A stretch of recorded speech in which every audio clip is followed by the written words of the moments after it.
Capítulo 6. Crescimento e proteção. A evolução nos trouxe diversos mecanismos de sobrevivência que podem ser divididos, grosso modo, em duas categorias: crescimento e proteção. Representam a base do comportamento que garante a vida dos organismos.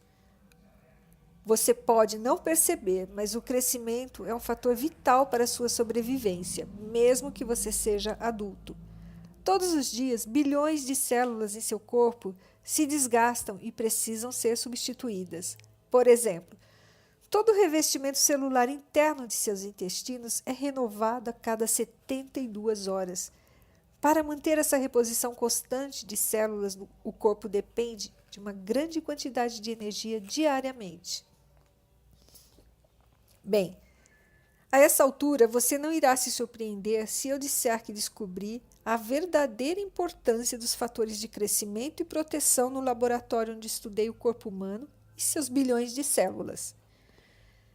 Quando estava clonando células endoteliais humanas, observei que elas se afastavam das toxinas que eu introduzi em seu ambiente, assim como as pessoas fogem dos leões e dos assaltantes. Notei também que se moviam ou gravitavam em direção a nutrientes, assim como nós buscamos café da manhã, almoço, jantar e amor. Esses dois movimentos opostos definem as duas reações celulares e aos estímulos ambientais. A primeira é ir em direção a um sinal que promove a continuidade da vida, como os nutrientes, e que caracteriza uma resposta de crescimento, e a segunda é mover-se em direção oposta a um sinal ameaçador, como toxinas, que caracteriza uma reação de proteção.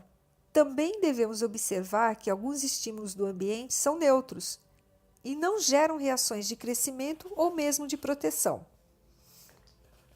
Minhas pesquisas em Stanford mostram que estes comportamentos de crescimento e proteção também são essenciais para a sobrevivência de organismos multicelulares, como os seres humanos. Mas há um detalhe a ser mencionado sobre esse mecanismo oposto de sobrevivência que se desenvolve há bilhões de anos. Os dois não podem operar simultaneamente, ou seja, as células podem se mover ao mesmo tempo para frente e para trás. Não podem se mover para frente e para trás. As células de vasos sanguíneos humanos que estudei apresentavam um tipo de anatomia microscópica para o fator nutrição e outro completamente diferente para o fator proteção. Não podem utilizar os dois tipos de configuração simultaneamente.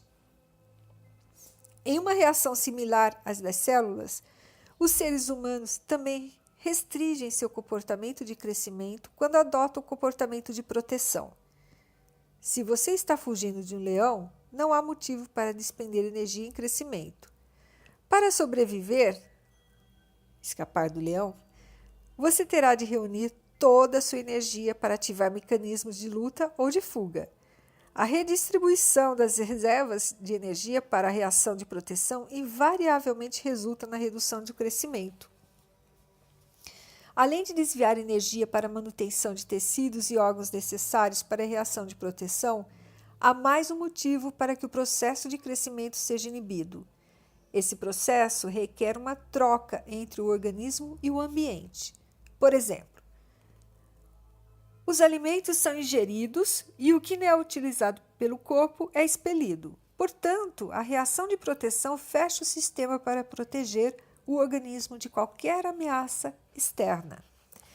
Inibir o crescimento também debilita o sistema, pois trata-se não apenas de um processo que consome, mas também que gera energia. Como consequência, situações que envolvam reações prolongadas de proteção inibem a produção de energia que mantém a vida. Quanto mais um organismo permanece neste estado, mais comprometido se torna seu nível de energia. Na verdade, uma situação que leve alguém a um estado de terror pode paralisar totalmente o processo de crescimento. Por sorte, não chegamos a esse ponto com tanta facilidade. Além disso, o processo de reação de crescimento e proteção nos organismos multicelulares é diferente daquele das células individuais. Nem todos os nossos 50 trilhões de células tendem a entrar em processo de crescimento ou proteção ao mesmo tempo. A proporção de células em cada um deles depende da ameaça que o corpo capta. Podemos sobreviver algum tempo sob estresse, mas uma inibição crônica do mecanismo de crescimento pode comprometer severamente nossa vitalidade. Também é importante dizer que vivenciar a vitalidade plena é mais que simplesmente eliminar os fatores de estresse. Na sequência contínua de crescimento e proteção, eliminar os fatores de estresse somente nos coloca em um ponto neutro de processo. Para estar bem de verdade, precisamos não apenas eliminar os fatores estressantes, como também vivenciar momentos intensos de alegria, amor e satisfação que estimulem nosso processo de crescimento. A biologia de defesa da comunidade. Em organismos multicelulares, os padrões de crescimento e proteção são controlados pelo sistema nervoso, responsável por monitorar e interpretar os sinais do ambiente e estimular reações apropriadas. Em comunidades multicelulares, o sistema nervoso age como o líder da nação, que governa os cidadãos. Sempre que surge um aviso de situação de ameaça ou de estresse no ambiente, sua função é alertar a comunidade celular. Na verdade, o corpo tem dois sistemas distintos de proteção, ambos vitais para a manutenção da vida. O primeiro é que oferece proteção contra ameaças externas, chamado eixo HPA. Hipotálamo pituitário adrenal. Quando não existe ameaça, ele permanece inativo e o crescimento é constante. Mas quando o hipotálamo capta ameaças no ambiente, aciona imediatamente o eixo enviado, um sinal à glândula pituitária, ou glândula principal, responsável pela organização dos 50 trilhões de células da comunidade, para manter a segurança do sistema e lidar com as ameaças que surgem. Lembra-se do mecanismo estímulo-reação da membrana das células? As proteínas receptoras e executoras? As glândulas hipotálamo e pituitária são equivalentes. Assim como proteína receptora, o hipotálamo recebe e reconhece os sinais do ambiente. E a função da pituitária se assemelha à proteína executora, colocando órgãos do corpo em ação, com participação do cachorro ao fundo. Vamos continuando.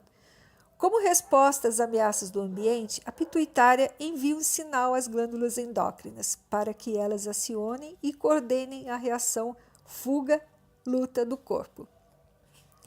Esses estímulos atuam sobre o eixo HPA, como uma reação em cadeia. A situação de estresse é registrada no cérebro, que faz o hipotálamo secretar um fator de liberação de corticotropina, que vai até a glândula pituitária.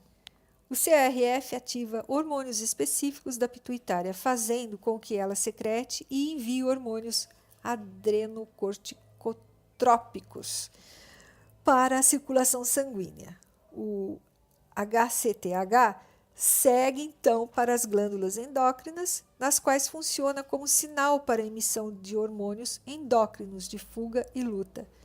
Esses hormônios de estresse coordenam as funções dos órgãos do corpo e nos fornecem condições psicológicas para lidar melhor com as situações de perigo. Uma vez soado o alarme endocrinológico, os hormônios de estresse liberados na corrente sanguínea fazem com que os vasos sanguíneos do trato digestivo se contraiam, forçando o sangue, que fornece energia, a dar prioridade aos tecidos dos braços e pernas para que possamos nos mover com mais rapidez. Antes de ser enviado às extremidades, esse sangue estava concentrado nos órgãos viscerais. A redistribuição dele resulta na inibição das funções relacionadas ao crescimento. Sem um fluxo regular de sangue, os órgãos reduzem as ações vitais, como digestão, absorção, excreção e todas as outras que resolvem o crescimento das células e a produção de reservas de energia. Portanto, o estresse compromete a sobrevivência do corpo ao interferir em suas reservas de energia. O segundo sistema de proteção do corpo é o sistema imunológico, que protege o organismo das ameaças que surgem sobre a pele, como as causadas por bactérias e vírus. Quando acionado, o sistema imunológico consome grande quantidade de energia. Para ter uma ideia da quantidade de energia gasta nesse processo, lembre-se de como você se sente fraco quando seu corpo é atacado por infecções como gripes e resfriados. Se o eixo HPA mobiliza o organismo a entrar em estado de luta ou fuga, os hormônios endocrinológicos inibem a ação do sistema imunológico para manter as reservas de energia. Na verdade, esses hormônios de estresse são tão eficazes na redução das funções do sistema imunológico que os médicos os injetam em pacientes que passam por transplantes para que seu sistema imunológico não rejeite os órgãos implantados. Mas por que o sistema endocrinológico inibe o imunológico? Imagine que você está em uma cabana no meio da savana da África e seu organismo foi atacado por uma infecção bacteriana que lhe causou uma forte diarreia. De repente, você ouve o rugido de um leão do lado de fora. Seu cérebro tem que tomar uma decisão rápida sobre a qual ameaça deve ser priorizada. Não vai adiantar reagir às bactérias se o leão acabar devorando você. Então, o corpo interrompe a luta contra as bactérias e utiliza a energia para a fuga. No entanto, o uso do eixo HPA tem consequências. Ele interfere em nossa capacidade de combater doenças. Além disso, nossa capacidade de pensar com clareza também é afetada. O processamento de informação na parte anterior do cérebro, o centro da razão e da lógica, é significativamente mais lento que a atividade reflexa controlada pela parte posterior. Em situações de emergência, quanto mais rápido for o processamento, maiores serão as chances de sobrevivência do organismo. Os hormônios endocrinológicos contraem os vasos sanguíneos da parte anterior do cérebro, reduzindo suas funções. Além disso, os hormônios reduzem a atividade do córtex pré-frontal, o centro da ação consciente e voluntária. Em uma emergência, o fluxo vascular e os hormônios ativam a parte posterior, fonte de reflexos que mantém e controlam de maneira mais eficaz os reflexos de luta ou fuga. Embora aumentem as chances de sobrevivência, os sinais de estresse podem causar um processamento mais lento da mente consciente e também a redução da inteligência. É um preço a pagar.